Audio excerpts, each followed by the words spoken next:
Hello once again from the Prim Reaper.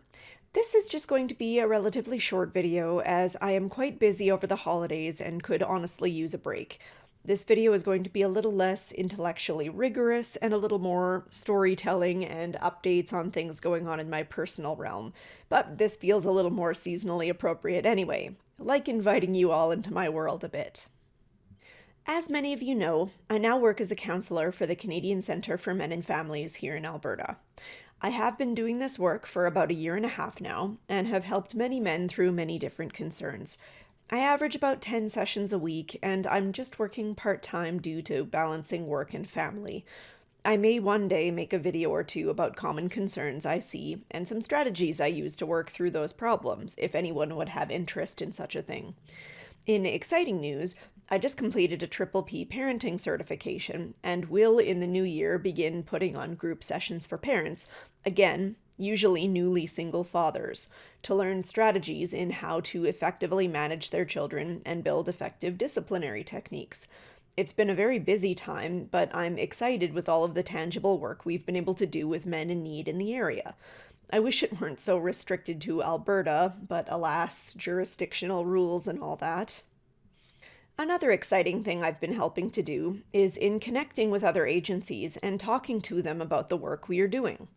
We actually just put on a training for an agency over 100 years old in the city I'm in, which feels absolutely crazy. Whenever I help to put on things like this, I find it especially helpful to really showcase my enthusiasm for the subject. When I talk about the importance of helping men as though it is the most natural and obvious thing in the world, I find that I often receive a positive reception. I'm excited to report that it very much felt like that was the case with this training, so it's nice that the work we are doing is beginning to be taken seriously by some folks. But it's funny though, when I tell people about the population I primarily work with, the response I get is still often one of incredulity. You work mostly with men? That's an odd choice. What made you decide to focus there? In my head, I always go through two separate and competing responses. One is to be entirely unsurprised because, of course, let's face it, I've been talking about men's issues for more than a decade now in some capacity, and I'm used to it by now. However, on the other hand, I still can't help but be a little bit taken aback by the confusion every time, because in my mind, I'm focusing on a group that comprises half of the population, that obviously needs support too, that provides every bit as much value to society as women do, and so it should kind of be a no-brainer. This second response is getting stronger in my mind because of all the positive work we've been doing and the increasingly positive reception we're getting with other agencies. It's still not perfect, as I will get into a little bit later. Unfortunately, it can be a bit of a sad reminder that, for men that do act surprised by my chosen focus, many, if not most of them, are just used to the idea of having their needs brushed aside in favor of others. Giving it some thought, I feel like this general attitude, that is to say, men as the disposable sex, has happened throughout our existence in two primarily distinct ways. First, there is the biological reality pathway, where women are the bottleneck sex who bear the young and for whom men are expected to provide resources and protect. This particular reality, I believe, has permeated the majority of human history and has long been reflective of the relations between the sexes. However, I think that in this pathway, there was at least some sense of mutuality and respect. That is to say, as much as there was an understanding that men were meant to protect and care for their wives, the wives were generally an understanding about their roles in return. There was a sort of balance there, and people had an understanding of their place and their complementary roles. Heavy disclaimer that I am not saying any of this from a supportive or traditionalist viewpoint, or commenting on the fairness or correctness of this way of life. I'm just commenting from an observational perspective. On the aggregate, there was just a certain way of things, and this was relatively consistent and stable across cultures. But things have been undeniably different for the last few decades, I think, especially with the most recent one. It's not just as simple as the lines between roles being blurred. After all, men and women have both been in the workplace now for the better part of a century, and yet there hasn't been the same level of acrimony as there has been in the last decade or two. No, somewhere along the line, it became commonplace to begin pointing the finger at men as though they were deliberately holding women back from something, as though they were the source of all the world's ills, as though, if they were gone, the world would actually be a better place. And rather than treating this idea like the proper delusion that it was, for some reason it began to gain ground and be shared around like some perverse cultural zeitgeist.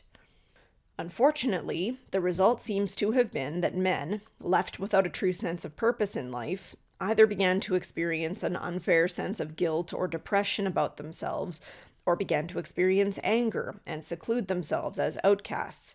Either way, they are left believing that it is highly unusual for anyone to give even half a rat's ass about their lot in life. All this to say, I understand where the incredulity comes from when I tell people about my focus in counseling.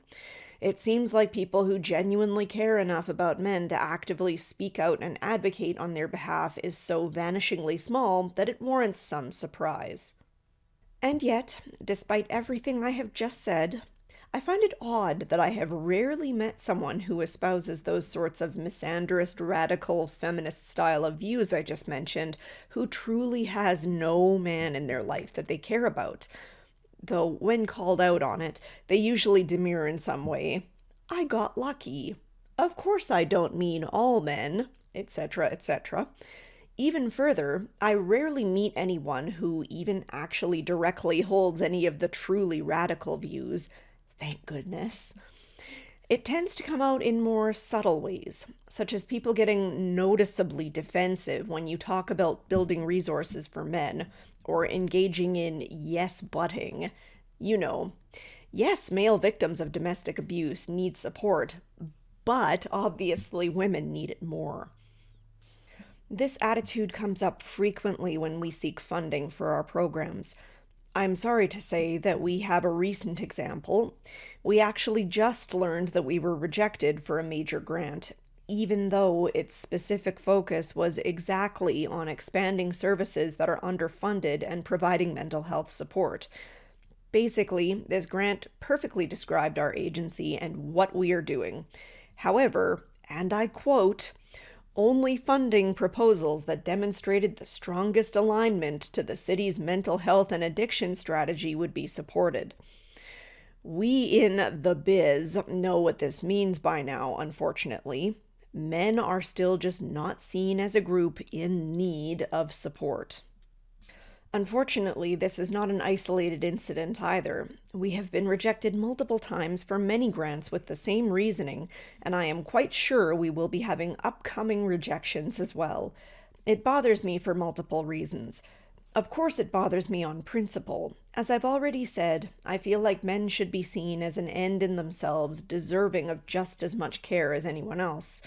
I have always felt this very strongly, but it has only intensified since I have had the immense privilege to work directly with several male clients now. But even more than that, we are not a large agency. It's not like we're asking for millions of dollars like some of the larger agencies in town have applied for and received. We are a very small agency providing services mostly through volunteers, and so when we look for funding, we seek things more in the realm of $10,000 to $50,000. It really bothers me that out of all the many agencies providing services, the agency that chooses to focus primarily on men barely even merits a 1% fraction of the pie. It's absolutely not fair. Despite all of this frustration, however, I'm trying instead to focus on the positives and continue to help where I can. Thanks to a grant we did successfully receive a few years back, we have been able to fund the counseling program in such a way that men in need can get help for much less than they would be able to get it elsewhere. As I already mentioned, many of our other programs run for free. And even though I'm not very big in terms of YouTube numbers, I'm still donating a portion of my proceeds from these videos to help keeping the lights on as well, in addition to providing my services as a counselor. So thank you all so much for continuing to help with that. We may be few, but we're working on things, and that's important. In other exciting news, though, we appear to be shuffling ever closer to the goal of having a domestic violence shelter targeted to men and their children in the province.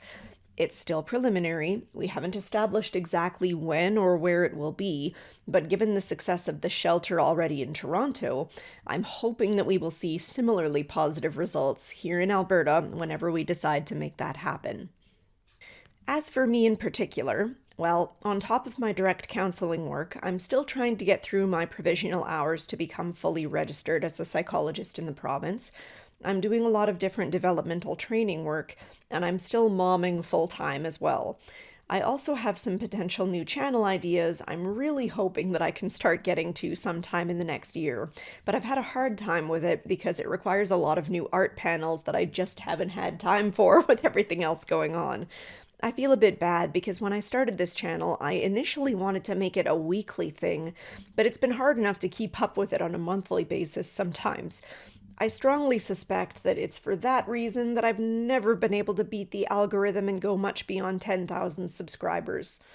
Ah well, who knows? Maybe one day I'll be able to have time to keep up with it more often. We'll see.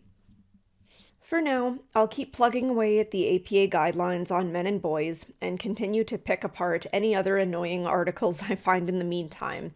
And if there's anything in particular any of you want to see, I invite you to offer suggestions as well. With how busy I've been lately, it's not always easy to come up with new topics to cover. On the same note, if you've already offered suggestions and I haven't followed through on them, I do apologize about that. Sometimes with overly high level suggestions, I just don't have the time to put in a significant amount of research, so I'd just rather not do a half-assed job on some of those things.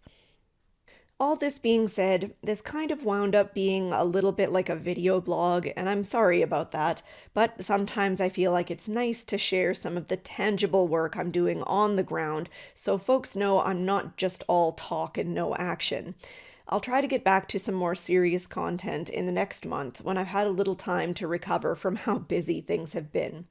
I sincerely hope that all of you wind up having a restful, not too stressful holiday season, and here's to another year of advocating for men in need. Thank you so much for watching, and I hope to see you all in the next one.